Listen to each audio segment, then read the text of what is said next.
Dear students, आज का हमारा टॉपिक है प्रॉपर्टीज ऑफ मेटल्स।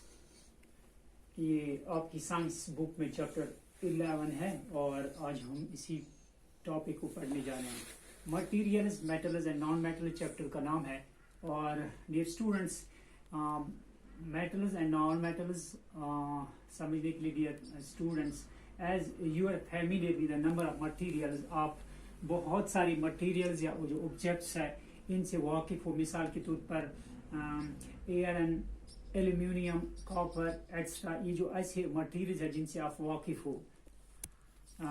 इसी तरीके से अगर हम आयरन, कोल, सल्फर, एल्यूमिनियम, इसी तरीके से कॉपर जिसका सिंबल Cu है, अगर हम इन ऑब्जेक्ट्स की अपीयरेंस और हार्डनेस, इन चीज़ों को देखेंगे डियर स्टूडेंट्स, आप वाकिफ हो। आयरन इसी तरीके से एल्यूमिनियम, कॉपर, ये जो मटेरियल्स है या ये जो ऑब्जेक्ट्स है, इनकी अगर हम अपीयरेंस की बात करें, इनकी जो शाइनिस की बात करें, ये बहुत चमकीले होते हैं, शाइनिंग।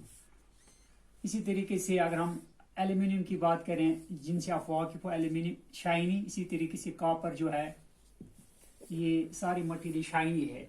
इस शाइनेस यानी इनकी ये सारी मटेरियल जो होते हैं, इनकी चमक दमक होती है और इस प्रॉपर्टी को हम साइंस में लस्ट्रस कहते हैं। क्या कहते हैं? LUSTROUS, lust. इसी तरह अगर हम कोल की बात करें, सल्फर की बात करें डियर स्टूडेंट्स, इनकी जो शाइनेस होती है वो शाइनी नहीं होती है, इनकी जो अपीयरेंस ये डल होते हैं।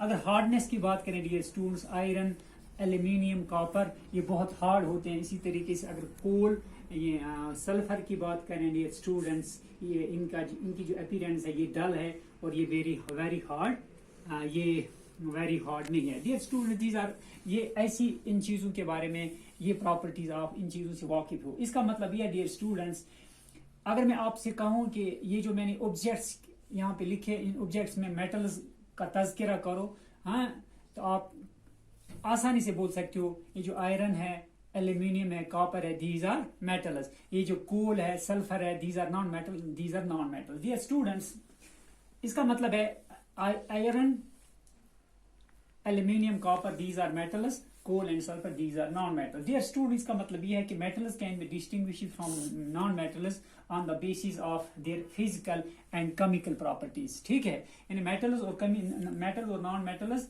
फिजिकल और केमिकल प्रॉपर्टी की बुनियाद पे हम इनको एक दूसरे से डिस्टिंग्विश करते हैं। डियर स्टूडेंट्स, पहले हम देखेंगे physical properties of metals and non metals. Physical properties of metals की जहां तक बात है, आपने देखा होगा ब्लैक सैमथ जो होता है, लोहार जो होता है, आपने देखा होगा कि वो कैसे आयरन की बनी हुई चीज को कैसे वो बीट करता है। जब वो बीट करे, मिसाल के किसी भी स्पेड या शावल या एक्स या किसी भी कुल्हाड़ी या स्पेड या शावल को जब वो बीट करता है, और बीट करते करते इन चीजों की जो शेप होती है वो चेंज हो जाती है, चीजों की शेप।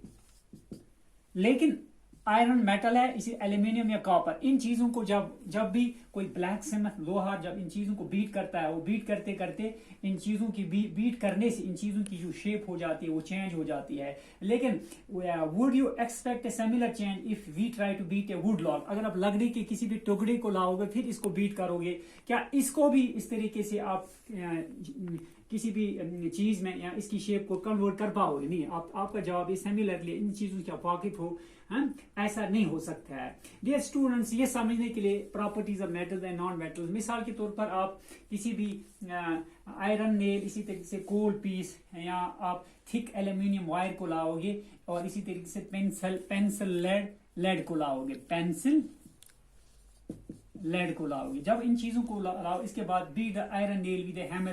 पहले आप मिसाल के तौर पर आयरन नेल जो है इसको बीट करोगे, इसी तरीके से वक्त पे इन चीजों को बीट करोगे। जब आप बीट करोगे डियर स्टूडेंट्स, बीट करने से ये जो एल्यूमिनियम वेयर यहाँ है या कॉपर वेयर है, बीट करने से ये चीजें जो है aluminium wire and iron nail, they will be change their shape on beating. Beat करने से इनकी जो शेप हो जाती